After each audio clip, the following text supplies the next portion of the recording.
por esta oportunidad. Dejamos ante usted este tiempo K2, este Shman K2, este tiempo apartado, Padre amado. Beshen Yahshua HaMashiach, por los méritos de nuestro don Yahshua HaMashiach. Amén.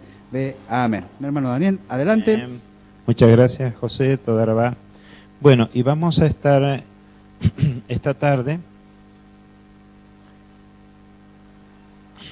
compartiendo esta última parte del estudio acerca de la Tevilá.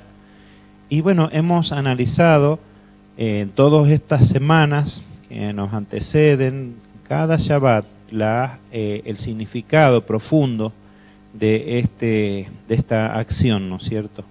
Y encontramos en ese estudio la relación que hay entre el bautismo, ¿no es cierto?, como lo conocemos, ¿no es cierto?, normalmente así en la raíz, digamos, de la teología cristiana, como lo hemos conocido así, encontramos que tiene su relación o su eco en el Rahatz, ¿no es cierto?, y su forma más completa en la acción de la Tevilá. Bien, sí, gracias. Gracias, José. Bien, entonces, esta Tevilá, este bautismo, ¿no es cierto?, tiene su correlato en la Torá a través del lavamiento del cuerpo, ¿no es cierto?, en ciertas circunstancias que el Eterno marca. Particularmente está relacionado también con la Shuvá, con el volverse, ¿verdad? Bien, y nos quedaba pendiente lo que originó la pregunta de todo esto. Bueno, ¿cuándo hay que hacer bautismo? ¿Cuándo hay que hacer Tevilá? ¿Cuándo hay que hacer Rahatz? Y llegamos a la conclusión que en todo tiempo debemos hacer Rahatz. En todo tiempo, en todo momento que se requiera una purificación porque hemos tomado contacto con algo que es impuro, pues corresponde hacer en Rahatz.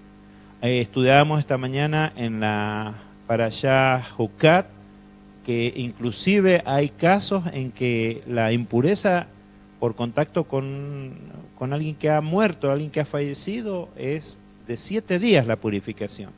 Al tercer día y al séptimo día. Esto es algo precioso. O sea que esto forma esta acción de lavarse el cuerpo en el sentido ritual, en el sentido de adquirir una pureza primeramente espiritual a través de las acciones que hacemos de purificar nuestras intenciones y nuestro corazón ante el Eterno, va seguida de esa lavar también el cuerpo. Y forma parte de la vida de todo aquel que guarda la Torá. El Eterno ama esa limpieza interior y la limpieza exterior. Tiene que ser un reflejo en nuestras vidas de lo que somos por dentro. Es un requisito. Y nos quedaba decir, bueno, ¿cuándo se hacen estas famosas bautismos de conversión de aquellos que vuelven? Bueno, en general se unen, como vamos a ver al final del estudio, a lo que hace todo el pueblo para cierto momento del año. No queda exento, y no lo vamos a analizar en el estudio de hoy, que antes de cada solemnidad, bueno, también es conveniente que haya Rahatz, ¿verdad? Lo hemos visto haciendo en momentos de Shavuot, perdón, de la fiesta de las semanas, en Pentecostés, ¿verdad? Cuando Pedro habla a todos en ese tiempo en Pentecostés, y muchos hacen bautismo en ese momento. Pero sin embargo en ese momento los está llamando a Shuvah, a todos, a volverse. Y entonces hay un momento del año particular para hacer Shuvah. Entonces hay un momento del año que sí o sí se debe hacer Tevilá y no se puede pasar, ¿sí? Con motivo de la solemnidad, queremos decir, ¿verdad? Bueno, eso es lo que vamos a estar viendo en esta última estudio sobre la Tevilá, sobre el bautismo o el Rahatz, como es el término que le corresponde en hebreo. Entonces, nos corresponde ya hoy día ver los 2 últimos versos del capítulo 3 de Mateo, y vamos a pasarnos un poquito del límite estudiando también los 2 primeros versos del capítulo 4, porque, digamos así, forman una unidad con lo anterior. Y sabiendo nosotros que al principio la escritura, tanto los textos del Tanaj como del Brit Hadashah, del Nuevo Testamento, no estaban divididos en capítulos y versículos. y esas divisiones que se hicieron a veces no respetaron las temáticas como venían dadas en la Escritura a medida que se habla. Por eso nos vamos a pasar un poquito al capítulo 4. Bien, dice en los versos 16 y 17 de Mateo, ¿verdad? Dice, y Yeshua, después que hizo Rajatz, después que fue bautizado, subió enseguida del agua, y dice el testimonio de Mateo que aquí se abrieron los cielos y vio al Ruach Elohim, el Espíritu de Dios, descendiendo como una paloma que venía sobre él, ¿verdad? Y he aquí, dice el verso 17, una voz de los cielos que decía, este es mi Hijo, el amado, en quien me complací. Y con estos dos versos termina el capítulo 3 de Mateo. Bien, ahora, dice este pasaje que ¿quién vio el Ruach, al Espíritu de Elohim, descender como si una paloma? El propio Yeshua. Entonces ustedes saben que yo analizando estos versos me preguntaba, ¿no? Entonces decía, bueno, ¿quién les contó a los discípulos que fue visto eso? ¿Quién se los contó? Sino el que lo vio, el propio Yeshua, ¿no es cierto? Entonces me quedé pensando y digo, testimonio fiel el de Yeshua. Él es el testigo, es un testigo fiel, no tenemos por qué dudar. Sin embargo, sabiendo que el Eterno, Él mismo se somete a sus propias regulaciones, Él dice que toda cuestión, ¿no es cierto?, que pudiera generar alguna duda, se resuelva por el testimonio de 2 o 3 testigos. Entonces, quería traerles este ejercicio en principio, para comenzar el estudio, de decir, bueno, ¿hay otros testigos? ¿Y por qué decimos que es un ejercicio? Porque cada vez que estudiamos, y la intención nuestra no solo es traer un estudio, sino también enseñar a estudiar, siempre que estudiamos y vemos una declaración, siempre procuremos hallar más de un testigo para lo que leemos, ¿sí? Como antes se decía, no se puede hacer doctrina por lo que dice un versículo, sino que uno tiene que hallar esta declaración, esta afirmación, esta enseñanza, reflejada también en otras partes de la Escritura. Pero para hacer el ejercicio nos pusimos a revisar bien, bueno, ¿y cuál es el otro testigo que tenemos en la Escritura? Porque el Yeshua mismo dice que él vio al Ruach de Elohim descendiendo. Bueno, ¿hay otros testigos de este hecho? Bueno, entonces comenzamos a recorrer, bueno, lo único que tenemos que son los 4 evangelistas, ¿cierto? Los 4 testigos. Bien, y fíjense, encontramos en el mensaje a los de Corinto, en el capítulo 13, en la segunda parte del capítulo, dice, por el testimonio de 2 o 3 testigos se decidirá todo asunto. Y esto lo dice Shaul, reflejando lo que dice Devarim, Deuteronomio 17:6 y también en 19:15. Este es un principio de la Torá. 2 testigos se requieren para todo asunto, todo testimonio que se dé. Bien, entonces veamos esos testigos. Bien. ¿Qué es lo que dice, por ejemplo, Marcos? Marcos capítulo 1, verso 10, dice, y luego, cuando subía del agua, Yeshua vio abrirse los cielos y al Ruach como paloma que descendía sobre él. Bien, nuevamente Marcos dice que ¿quién lo vio? Yeshua. Sigue habiendo hasta ahora un solo testigo, aunque es un testigo de peso, hay que reconocerlo. Bien, otro testimonio es el de Lucas. En los versos, en el capítulo 3, segunda parte del verso 21 y el verso 22, que dice, también Yeshua fue bautizado y orando el cielo se abrió y descendió el Ruach, el Espíritu, ¿verdad? Entonces nuevamente nos quedamos con Lucas en que Lucas no menciona quién lo vio, dice solamente que el cielo se abrió, lo relata. Sí. Bien, y finalmente llegamos a Juan, capítulo 1, verso 32. Juan estaba, ¿dónde estaba Juan? Juan que habla, que escribe, va a hablar de Juan, el que estaba haciendo la tevilá a Yeshua, Juan el Bautista. Pero el que relata es Juan, es el discípulo, ¿sí? Bien, y dice así, también Juan dio testimonio, que Juan el de la Tevilá, el inmersor del Bautista, diciendo, vi al Espíritu que descendía del cielo como paloma y permaneció sobre él. ¿Sobre quién? Sobre Yeshua. Entonces acá tenemos el otro testigo, el segundo testigo. Así como Yeshua en ese momento vio descender del cielo al Rúa como al modo de paloma, quien estaba junto a él, es decir, Juan el inmersor, Juan el Bautista, también estando con él también lo vio. Entonces aquí tenemos nuestros dos testigos que satisfacen el requisito de la Torá, ¿no es cierto? Por lo cual decimos, en verdad el Rúa de Elohim descendió en forma visible sobre el Mashiach. Esto es un ejercicio, a ver, ¿cómo? De buscar siempre más de un testigo cuando leemos algo, ¿sí? Bien. Ahora bien, hay una mención acá de un hecho, dice que el Ruach de Elohim descendió bajo la forma de una paloma, o sea, dice, bueno, descendió como paloma, descendiendo como una paloma. Fíjense que, bueno, ahí hemos puesto una ilustración de cómo es el movimiento de las alas de una paloma cuando desciende, no cuando vuela, ¿sí? Esto es interesante. Bien, podríamos, Ezequiel, ¿hay posibilidad de ver esos videos ahora? Vamos a ver unos videos ilustrativos de cómo es el vuelo de la paloma. Son muy breves los videos, así que presten atención porque el que no lo vio ya se pasó rápido. Bien, cuando Ezequiel pueda nos va a mostrar el video.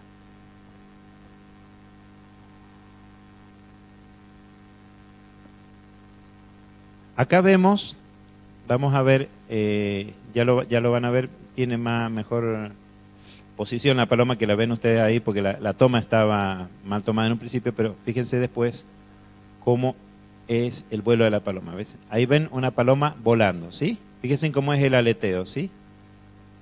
Bien, hacia abajo y hacia atrás, ¿sí? Bien, nos va a mostrar ahora Ezequiel cómo es una paloma cuando revolotea, cuando desciende, fíjense.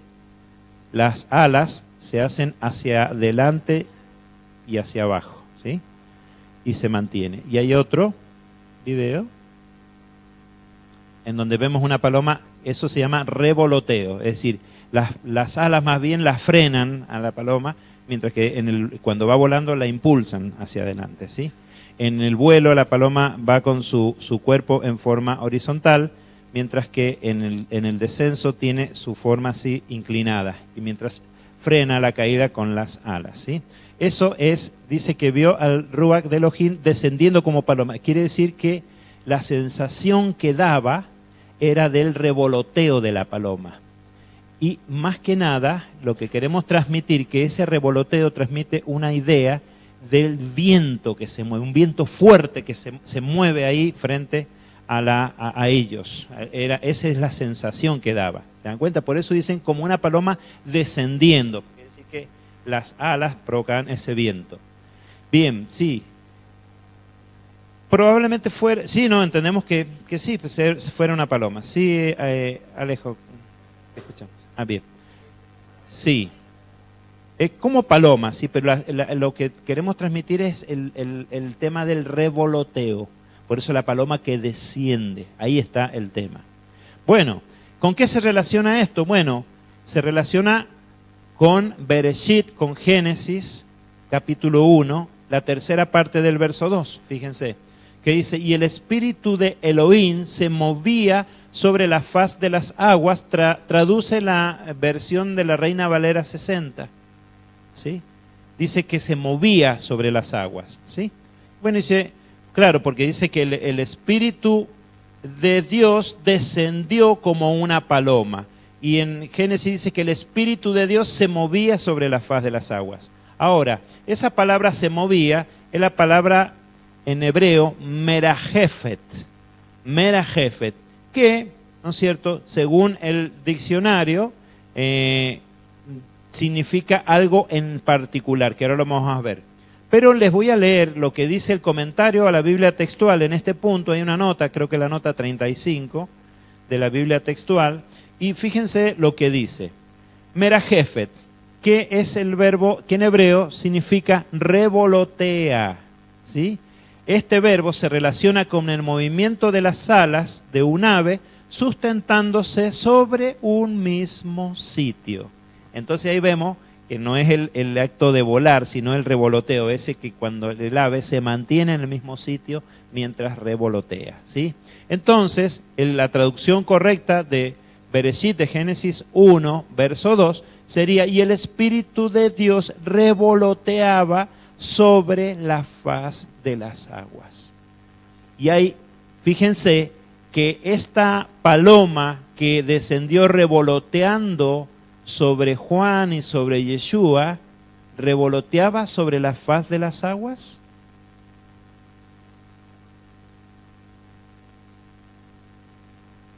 ¿Dónde estaban Juan y Yeshua? En las aguas. Es una réplica de la acción. Es un momento, fíjense, Génesis 1, 2, habla de un mundo que había venido a resultar desordenado y vacío. Y dice en el principio creó Elohim los cielos y la tierra, dice, y estaban desordenados y vacíos, dice, y el espíritu de Elohim se cernía sobre la faz de las aguas. Es decir, que había pasado algo, porque lo dicen los profetas, que el Eterno no creó las cosas desordenadas y vacías. Él dice que la creó para ser habitada, la creó lista. Pero ocurrió algo entre Génesis 1.1 y Génesis 1.2 que no está relatado en la Escritura, pero de lo cual dice, y la tierra quedó, traducen las Biblias, y la tierra estaba desordenada y vacía. El verbo en hebreo ahí es de vino desordenada, vino a quedar desordenada y vacía por algo. Y en ese acto de estar, ¿no es cierto?, el Ruach de Elohim sobre la faz de las aguas, nos da a entender que estaba siendo purificada la creación en ese momento, a través de aguas también. Lo mismo que pasa con el Hijo de Elohim, también estaba siendo, aún él que no tenía de qué ser purificado, estaba siendo purificado ahí en presencia, al lado de Juan y en las aguas. Entonces, es casi la misma escena. El Espíritu de Elohim revoloteando sobre las aguas, pero en este caso sale de las aguas el Hijo, el ungido, el Hijo del Eterno, el que va a llevar adelante la redención. Y además había ahí una multitud mirando, habían otros testigos.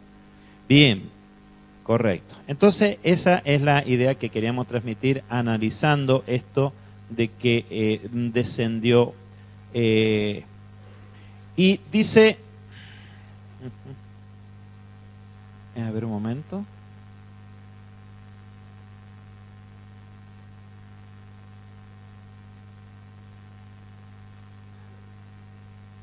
Por alguna razón no vuelve.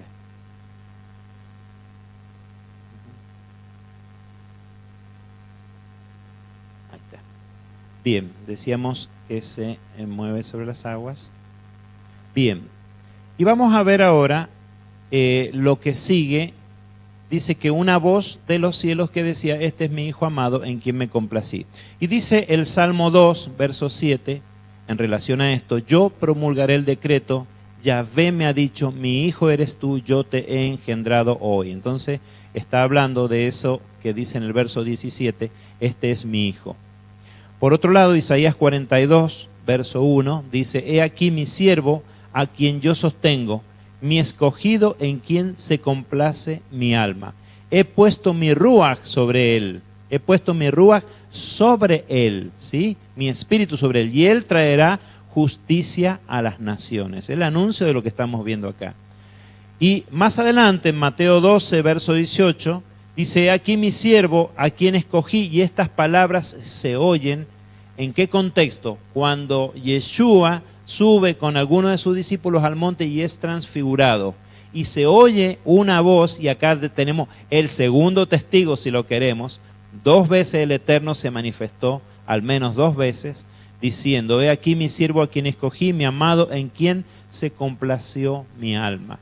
Pondré mi ruach sobre él, y a los gentiles anunciará juicio. ¿Por qué a los gentiles? Porque entre los gentiles está el Israel disperso. Amén. Bien.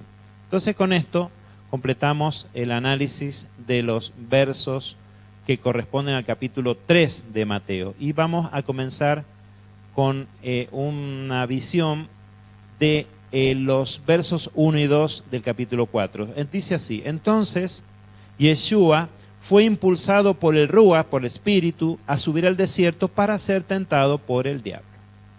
Y después de haber ayunado 40 días y 40 noches, tuvo hambre. Y nos quedamos con después de haber ayunado 40 días. Ayunó porque hizo Yeshua Tevilá, y luego que salió de las aguas se manifestó el Ruach, y después de eso fue llevado al desierto, donde estuvo 40 días y 40 noches. Lo cual nos lleva a decir a esta pregunta que nos habíamos hecho en un principio, ¿verdad? ¿Cuál es esa pregunta? ¿Cuándo hizo Yeshua Rahatz Tevilá o bautismo? ¿Sí? ¿Cuándo fue que lo hizo? Bueno, esta pregunta puede ser una pregunta amplia o una pregunta estricta. Amplia en el sentido de decir, bueno, ¿y en qué año fue? Bueno, eso lo hemos estudiado anteriormente. Dice Lucas 3, versos 1 a 3. En el año 15 del imperio de Tiberio César, ¿no es cierto? Ahí fue que Juan hizo este llamado a hacer tevilá de arrepentimiento a todo el pueblo, ¿sí? Bajo el sumo sacerdocio de Anás y Caifás fue hecha revelación de Elohim a Juan, hijo de Zacarías, en el desierto. Y fue a toda la región alrededor del Jordán proclamando el bautismo de arrepentimiento, la tevilá de arrepentimiento para perdón de pecados. Bueno, y eso habíamos visto nosotros en unos estudios anteriores, que ese año 15 del imperio de Tiberio César, ¿no es cierto?, siendo que Tiberio comenzó su reinado en el año 14 DC, después de Cristo, el tiempo del bautismo, digamos, de la tevilá, del llamado de Juan, ¿no es cierto?, fue en el año 29, es decir, el año 15 de Tiberio, según los historiadores. Bien, y entonces, como decimos, para verlo más de cerca en el gráfico, Juan llama arrepentimiento, Yeshua cumple tevilá, y además, poco después de eso, Yeshua principia su ministerio, cuando en el año 29 después de Cristo. No es que él tuviera 29 años, eso ya lo tenemos claro, porque él nació antes del año 1, ¿no es cierto? Para ese momento, Yeshua estaba viviendo el año 37 de su vida. Esto lo vimos en unos estudios anteriores. Bien. Entonces, Yeshua cumplió su tevilá, su bautismo en el año 29 DC. Para decir una respuesta amplia, ¿y cuándo fue esto? En el año 29. Ajá. No, pero yo quería saber en qué momento del año fue, porque queremos ver qué aprendemos de esto para nuestras vidas, para ver cómo hacemos. Entonces, queremos más precisión. Entonces, queremos saber en qué momento del año sucedió todo esto. Porque si lo hizo Yeshua, nos marca a nosotros un camino, nos marca una forma de hacer las cosas, ¿no es cierto? ¿Por qué? Porque hemos dicho que guardamos la Torah en base a Yeshua, en el nombre de Yeshua. Cuando decimos en el nombre de Yeshua, estamos hablando en su ejemplo, en su camino, en su manera, en la manera que él lo hace. Bien, entonces Yeshua hace su rajat, su tevilá, su bautismo en un contexto, primeramente, digamos. ¿Qué contexto? Es un contexto de arrepentimiento. ¿Cómo sabemos que es un contexto de arrepentimiento ahí cuando Yeshua hace su tevilá? Bueno, pues lo hemos visto a través de los pasajes. Dice Mateo 3, versos 1 y 2, cuando comenzamos este capítulo estudiamos eso. En aquellos días se presentó Juan, el de la inmersión, en Juan el Bautista, proclamando en el desierto de Judea, diciendo, arrepiéntanse porque el reino de los cielos se ha acercado. O sea que el contexto de la tevilá es un contexto de llamado al arrepentimiento. Se está llamando al arrepentimiento. ¿Solo Juan hace esto? Bueno, si seguimos leyendo un poquito más el capítulo 4 de Mateo, ahí en el verso 17, dice que después de estos sucesos, después de esos 40 días de ayuno de Yeshua, dice en el verso 17, desde entonces comenzó Yeshua a predicar y a decir, arrepiéntanse porque el reino de los cielos se ha acercado. O sea que todo este contexto es de llamado al pueblo a volverse. Entonces, eso ya nos va dando una pista para que podamos encaminarnos a entender en qué momento del año sucedió todo esto, ¿sí? Bien. Entonces, como decimos, dice que Yeshua ayunó 40 días y 40 noches. Y dice que el tiempo de la Tevilá de Yeshua, en cuando él hizo su Tevilá e inició su ministerio, como decimos, es un tiempo llamado al arrepentimiento. Y la Escritura marca un tiempo en particular para el llamado al ayuno, para el llamado a afligir el alma, para hacer teshuvá, para hacer arrepentimiento. Marca un momento del año la Escritura en particular, ¿no es cierto? Quizás los que conocen de solemnidades ya se van dando cuenta cuál es ese momento. Pero vamos analizando todo esto para aquel que viene aprendiendo, que el que viene llegando. ¿Y qué dice? Juan y Yeshua en ese momento llamaron a hacer teshuvá, llamaron a hacer arrepentimiento. Yeshua además ayunó 40 días, ¿sí? Bien, ¿cuándo? Vamos a preguntar primero, ¿cuándo no pudo haber sido hecho el llamado arrepentimiento de ayuno? ¿Cuándo no pudo haber sido? En el contexto de las fiestas del Eterno, en el contexto de las solemnidades, que es el contexto más amplio que tenemos. Bien, no pudo ser, por ejemplo, en el tiempo de Pesaj. Imagínense Yeshua ayunando cuando estaba mandado comer el cordero. Y bueno, entonces, ¿qué hago? ¿Hago el ayuno o obedezco el mandamiento y me tengo que...? Entonces, Yeshua no pudo haber sido en ese tiempo. No pudo ser en el tiempo de la fiesta de las cabañas, pues está mandado estar verdaderamente alegres. O sea que cuando estamos alegres no estamos haciendo aflicción de alma, obviamente. Bien, tampoco pudo haber sido en otros tiempos de primicias como Bikurim, ¿sí? Como la fiesta de las primicias en la época de Pesaj, o como Shavuot, fiesta en las semanas, o Pentecostés, pues son tiempos de regocijo, pues se levanta la cosecha. Bien, entonces por lo menos sabemos que no pudo haber sido el llamado a arrepentimiento y ayuno en esas épocas. Y ahora vamos a ver cuándo sí pudo haber sido esto. Vamos a ver lo que dice Vaikra, Levítico capítulo 23, versos 27 y 29. ¿Qué dice lo siguiente? Ciertamente, el día 10 del mes séptimo, el día 10 del séptimo mes, tendréis una santa convocación y humillaréis vuestras almas. Entonces acá nos marca la Escritura cuál es el tiempo. Por supuesto, todo el tiempo estamos llamados a corregirnos si estamos desviados. Pero hay un tiempo, un momento del año que dice el Eterno, no dejen pasar este momento sin hacer aflicción de alma, sin volverse, sin hacer ayuno. No dejen pasar este momento del año. Bien, y dice en el verso 29, porque toda alma que no se humille en ese mismo día será cortada de su pueblo. ¿Se comprende? Este día es el día que no se puede dejar pasar.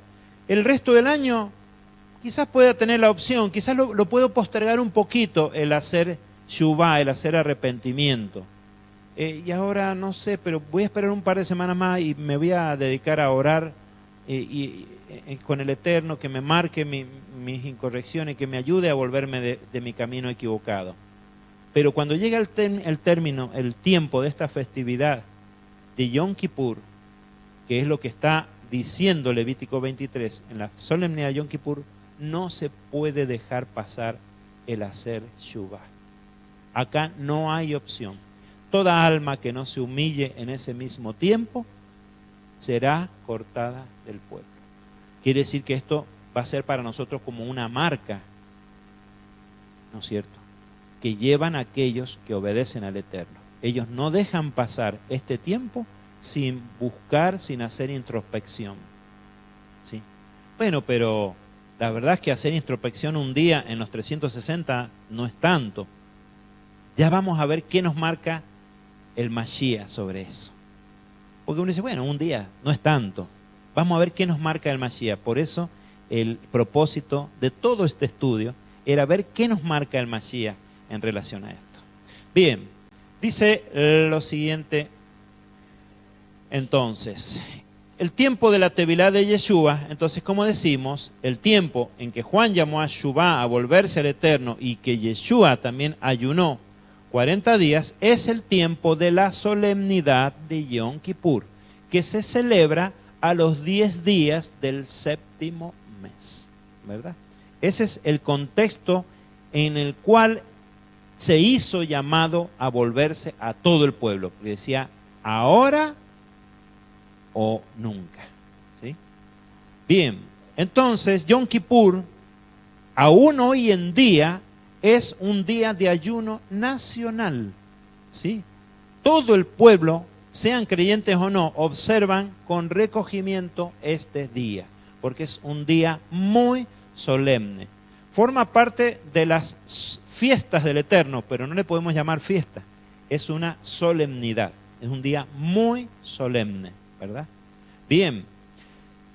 Es tiempo de mucho más que ayuno. Esto también lo hemos enseñado con José, lo llegamos a entender, lo hemos transmitido en todas las veces que no ha sido posible. Nos preguntaban, bueno, pero ¿hay que ayunar? Y decimos, esto es muchísimo más que un ayuno. Porque a veces dice, bueno, pero si no hace falta que ayune, yo solamente voy a hacer introspección. Nosotros decimos, lo mínimo es un ayuno, es mucho más que un ayuno, porque el ayuno tampoco alcanza por sí mismo para vivir este tiempo. Es un tiempo de profunda introspección. Yo les diría más que nada, de sinceridad. Es un tiempo que tenemos que dejar de engañarnos a nosotros mismos y ser sinceros. Porque a veces uno puede engañar a los demás, a veces nos creemos hasta que vamos a engañar al Eterno. Pero ¿saben? Al que más creemos que vamos a engañar, a veces es a nosotros mismos. Y es un momento de decir, bueno, la verdad, en realidad me estaba dando una pequeña licencia a mí mismo. Es un tiempo de ser sinceros con nosotros y con el Eterno.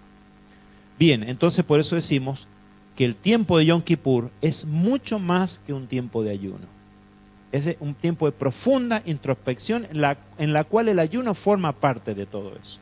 Ahora, es el único momento del año, además, en que el sumo sacerdote, el Cohen Gadol, entraba, vamos a decir, porque en este momento no tenemos templo, al lugar más santo, el lugar santísimo, ¿no es cierto?, para hacer expiación por todo el pueblo. Este es el contexto en que Yeshua y Juan están diciendo a todo el pueblo, arrepiéntanse, arrepiéntanse, arrepiéntanse, porque el reino de los cielos se ha acercado.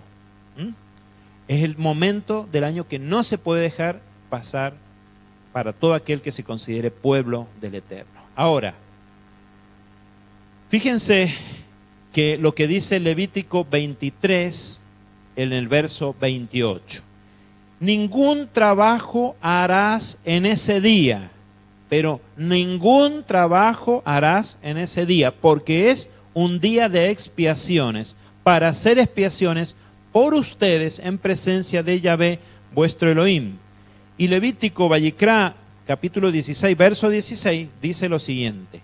Así hará el sumo sacerdote, el Cohen Gadol, expiación por el santuario a causa de las impurezas de los hijos de Israel, de sus transgresiones, por todos sus pecados. Este es el tiempo que se hace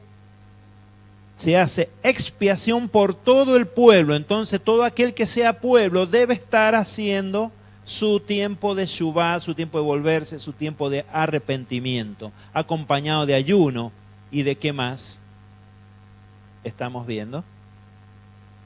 ¿De cuál es el tema de este estudio? Tevilá. Porque a todo arrepentimiento, todo volverse, sigue la purificación del cuerpo. Amén. Entonces es muy importante este tema. Por eso es el remate, es fundamental entender. Bien. Ahora, cuando revisábamos todo esto, los que siempre nos estábamos preguntando, ¿y por qué? ¿Y pero y cómo? Acá ya encontramos una contradicción. Y a ver si ustedes me siguen en cuál es la contradicción. Fíjense, porque bueno, estamos llamando al arrepentimiento. Yeshua hace 40 días de ayuno y oración. Nos marca, wow, nos marca un camino, dice, nos marca, y les voy a decir una cosa, nos marca una puerta angosta. Porque dice Yeshua, angosta es la puerta.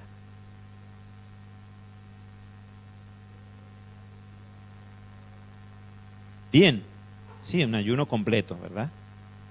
Pero nos marca una puerta angosta. No me refiero a tanto en sí. El ayuno es una ayuda.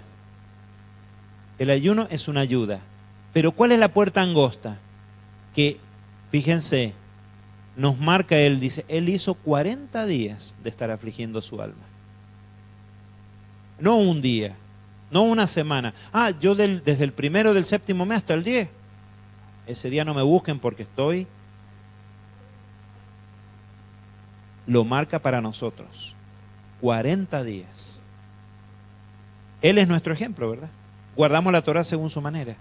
Pero ¿y cómo voy a hacer yo 40 días de ayuno? Empezando, supongamos que, voy a empezar, voy a hacer en Yom Kippur ayuno. Y voy a estar 40 días afligiendo el alma. Pero no viene la fiesta de los tabernáculos en esos días que tengo que estar alegre. ¿Y cómo voy a hacer? Bueno, ahí vamos a ver. Por eso la contradicción, ¿se dan cuenta? Mateo 4, verso 2, como decíamos, dice, y después de haber ayunado 40 días y 40 noches, tuvo hambre. Ayunó Yeshua 40 días en el tiempo de la solemnidad de Yom Kippur. Fíjense, Yom Kippur se celebra a los 10 días del mes séptimo. 5 días después, es decir, el día 15 del mes séptimo, se celebra la solemnidad, la fiesta de los tabernáculos. Entonces, así lo instruye, fíjense cómo da la instrucción para celebrar la solemnidad de los tabernáculos, de Devarim, Deuteronomio capítulo 16, los versos 13 al 16 dice, cuando hayas hecho la recolección de tu era, de tu lagar, celebrarás la solemnidad de los tabernáculos durante 7 días. Y te regocijarás en tus solemnidades tú, tu hija, tu siervo, tu sierva, el levita, el extranjero, el huérfano, la viuda que estén dentro de tus ciudades. ¿A quién dejó afuera? ¿A quién excluyó? A nadie. Tú, tu hijo, tu hija, tu siervo, tu sierva, el levita, el extranjero, el huérfano, la viuda que estén dentro de tus ciudades. Bueno, no menciona a la esposa, pero se supone que somos una sola carne. Amén. Bien, dice el verso 15, 7 días celebrarás para Yahvé tu Elohim en el lugar que él haya escogido, pues Yahvé tu Elohim te habrá bendecido en toda tu cosecha y en toda la obra de tus manos. Y, dice, y estarás verdaderamente alegre. Es un mandamiento. No se puede desobedecer. ¿Cómo hago para estar ayunando y afligiendo el alma 40 días si tengo que estar verdaderamente alegre en esos mismos días también? Bueno, pues miremos un poquito esta pregunta. ¿Pudo Yeshua haber estado en ayuno durante la solemnidad de los tabernáculos cuando está mandado que estarás verdaderamente alegre? No, no lo hizo. Bien, ¿y entonces cómo se resuelve este problema? Bueno, vamos a mirar a nuestros hermanos de Judá y por eso a veces decimos, si no guardamos las cosas según la tradición, pero la tradición nos ayuda a entender muchas cosas. Entonces estemos atentos a todo. Como dice Shaul, como dice Pablo, examinadlo todo, retén lo bueno. ¿Sí? Fíjense, hay un estudio muy antiguo que se llama el Shulchan Aruch, que significa la mesa servida, donde se explican muchas veces cómo se guardan las cosas, cómo se le guardan en la costumbre, en la tradición, buscando obedecer la Torah. Fíjense, dice, fíjense, hablando de Yom Kippur, dice el Shulchan Aruch, durante el 6º mes y los 10 primeros días del 7º mes hasta Yom Kippur, ¿cuántos días son? Todo el mes del 6º mes, 30 días, más 10 días, 40 días. Durante el 6º mes y los 10 primeros días del 7º mes hasta Yom Kippur, todo judío debe recapacitar sobre sus actos para corregir las malas costumbres y cualidades. Por sobre todo, debe arrepentirse de todos sus pecados y malos actos cometidos durante el año, tanto para con Dios como para con el prójimo, y abandonarlos por siempre. Acá no estamos sacando fiado en Yom Kippur. El Señor, ahora perdóname, pero bueno, después me vas a tener que perdonar otra vez. Dice, y abandonarlos por siempre. Es un propósito muy serio. Dice, aunque el arrepentimiento es bien acogido por el Eterno todo el año, a los 40 días, desde el inicio del sexto mes, es el tiempo más propicio para ello, ya que fue dicho, fíjense, y acá está la base en la Torá, busquen a Dios cuando se encuentra, llámenlo cuando está cerca, dice Isaías 55. Y bueno, vamos a ver entonces, ya que el Shulchan Aruch cita Isaías 55, vamos a ver lo que dice allí en Isaías 55 y vamos a leer los versos 6 y 7. Fíjense. Dice el verso 6, buscad a Yahvé mientras puede ser hallado, invocadlo mientras está cerca. ¿Sí? Deje el malo su camino y el inicuo sus pensamientos y conviértase a Yahvé, que se apiadará de él. Está hablando de lo que se debe hacer durante Yom Kippur. Fíjense, y a nuestro Dios, que es grande en perdonar, ¿no es cierto? Y vamos a comparar esto que acabamos de leer con el llamado de Juan en Mateo 3, verso 2. Fíjense, que dice, arrepiéntanse, arrepentíos, porque el reino de los cielos se ha acercado. Y vamos a comparar ese, invocadlo mientras está cerca, el reino de los cielos se ha acercado. Ahí está la relación. El llamado de Juan, el reino de los cielos se ha acercado, se corresponde con el uso que vemos en el Shulchan Aruch que cita, invocadlo mientras está cerca. Ese llamado de Juan, el reino de los cielos se ha acercado, y es un misterio, porque ¿qué quiere decir que esto que el reino se acercó? No, quiere decir lo que dice Isaías 55. Invocadlo mientras está cerca. ¿Por qué mientras está cerca? Porque este es el tiempo que el Eterno dice, voy a disponer mi oído para escuchar tu confesión. Y no estamos hablando de una confesión hecha a un hombre, estamos hablando de la confesión hecha al Eterno. ¿Sí? En este tiempo me sentaré a escuchar tu confesión y tu arrepentimiento. Por eso dice que Él en este tiempo es el que se acerca. Por eso dice Juan, y dice arrepentíos, porque el reino de los cielos se ha acercado para escuchar. ¿Por qué? Porque estamos en el tiempo de Yom Kippur. ¿Verdad? Entonces, vamos ahora sí a la conclusión. Y dice, Yeshua realizó su rajatz, su lavamiento, su tevilá, su bautismo, al inicio de los 40 días que transcurren desde el inicio del séptimo mes hasta el día 10 del séptimo mes, Yom Kippur. Entonces, para cuando llegó Yom Kippur, Yeshua estaba culminando, ahí fue tentado duramente en ese momento. Fíjense, ¿cuándo lo tentó el enemigo? Si transgredía Yeshua en ese día, era terrible.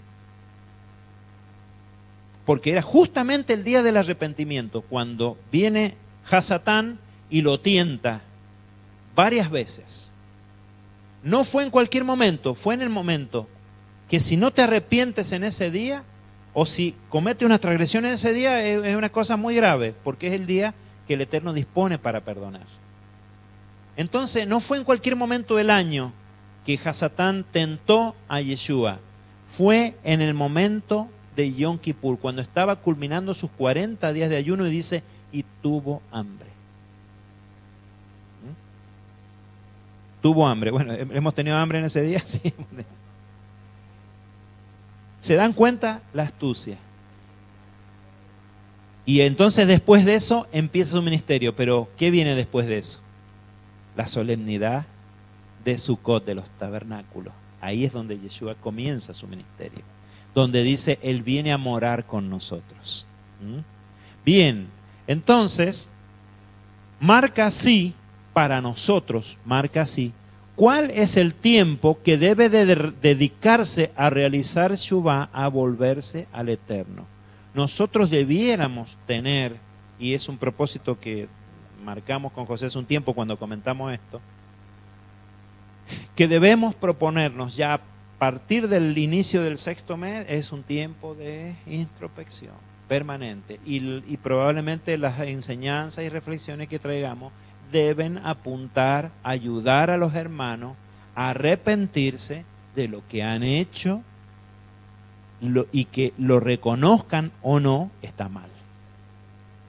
Son esos 40 días. Y Yeshua, para más les digo, hizo tevilá, hizo bautismo, hizo rajatz al inicio de esos 40 días, ahí. Lo cual no quita que al final de los 40 días, como hacen algunos, también se haga tevilá, no quita. Pero él comenzó con tevilá. ¿Por qué? Porque Isaías 1:16 comienza diciendo así: lavaos, purificaos, quitad toda maldad de mí. Pero empieza Isaías 1:16 diciendo eso: lávense y purifíquense, quiten toda maldad de mí, aléjense del mal, aprendan a hacer lo bueno, practiquen justicia y misericordia, y entonces vengan a mí y estaremos a cuenta. Señala también Isaías 1:16 y 17 el tiempo de Yom Kippur. ¿Se dan cuenta? Y este mismo tiempo, además, conforme también te los trae la tradición, es el tiempo, estos 40 días, corresponden con aquel momento en que Moshe, después de que, digamos así, consiguió el perdón del Eterno por la transgresión del becerro, subió 40 días a que le fuera dada nuevamente las tablas de la Torá, las tablas del pacto. Son esos 40 días. Porque uno dice, bueno, pero ¿por qué 40 días? Porque se corresponde con esos 40 días después del pecado del becerro en que Moshe subió y estuvo 40 días haciendo lo mismo que Yeshua. Comía el mismo alimento que Yeshua en esos 40 días. ¿Cuál era? No comió ni bebió Moshe en esos 40 días en el monte, intercediendo con el Eterno y pidiendo y esperando que Él le diera nuevamente las tablas del pacto para volverlas a traer al pueblo, para comenzar con la vigencia del pacto, que había sido visto interrumpida por el pecado del becerro. ¿Qué hizo Moshe con las tablas? Las rompió. Con eso él señaló, se rompió el pacto. Entonces ahora se renueva el pacto al término de esos 40 días. Por eso, a través del Mashiach, ¿no es cierto?, con estos 40 días de ayuno y soportar la tentación del tentador, en esos días él ya comienza su ministerio. ¿Por qué? Porque ha sido renovado el pacto, ¿sí? Ha sido renovada la posibilidad. Y esta vez de manera especialísima, porque ya está el ungido del Eterno en medio de nosotros. Y Él nos está marcando un camino y dice, fíjense, yo lo hice así.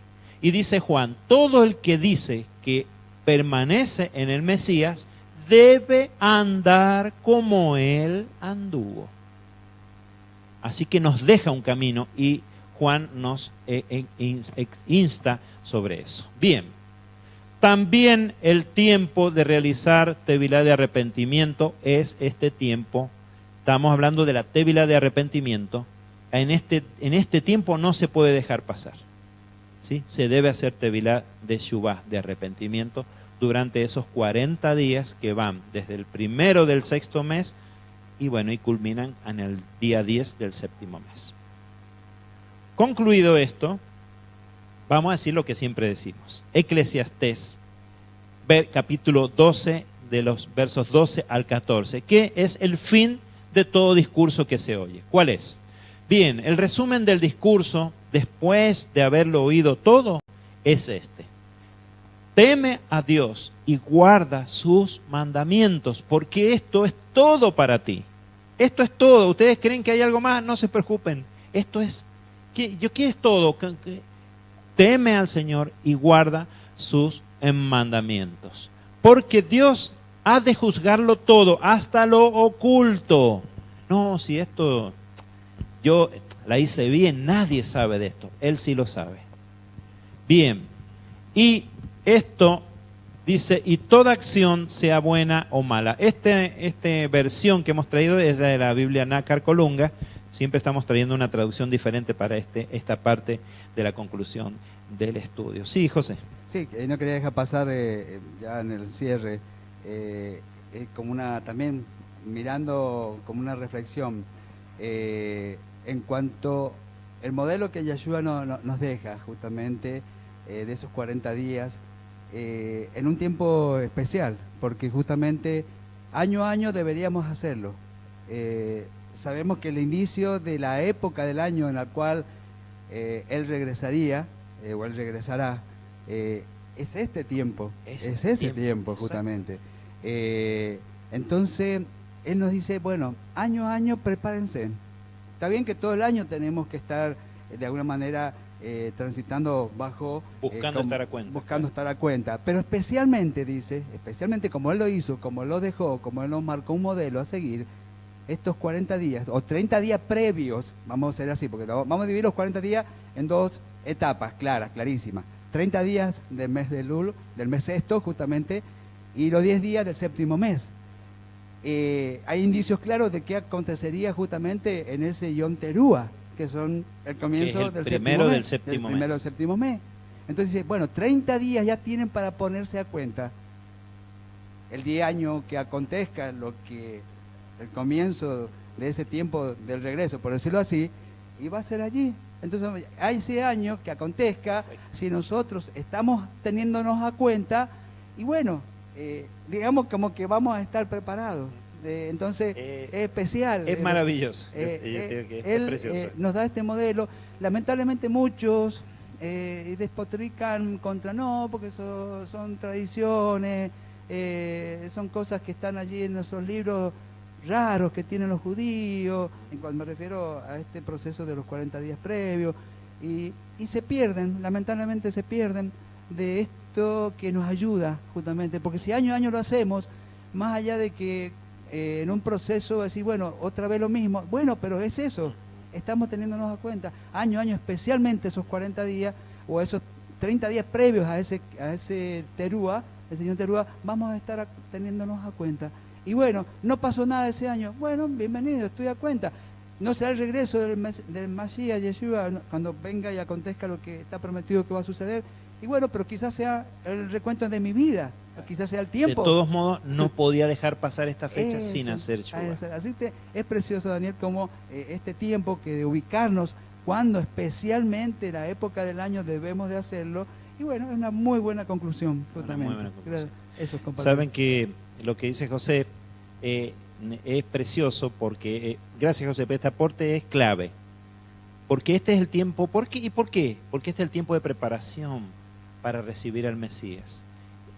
Quieren yo decía, no sé qué voy a hacer cuando venga el Mesías, pues voy a estar quizás nervioso pensando si iré a ser aprobado. Pero Él te dice, para que estés tranquilo, haz esto y tendrás paz. Dice que el verdadero amor, que es obedecer la Torah, echa fuera el temor. Entonces es precioso esta conclusión, José, que aportas. ¿Por qué? Porque es la forma que nos preparamos para la venida, no solo todo el año, sino en particular en esos, Él dice, prepárate desde un mes antes, mínimo, ¿verdad? Esto es lo mínimo para preparar. Y me recuerda lo que decíamos esta mañana en el estudio de Jucat acerca de aquel que entra en contacto con la muerte. Se deberá purificar al tercer día, y esto es la resurrección del Mesías, y se deberá purificar al séptimo día. Y decíamos, y ese séptimo día señala la venida del Mesías, donde también es necesaria la purificación. Por eso este tiempo marca que es de Shuvah, incluye purificación, haciendo tevilá, haciendo rajaz, haciendo bautismo, ¿verdad? Pero me voy a bautizar otra vez. Cada año el bautismo señala, muero a lo malo y nazco a la voluntad del Eterno. Cada año para esta época.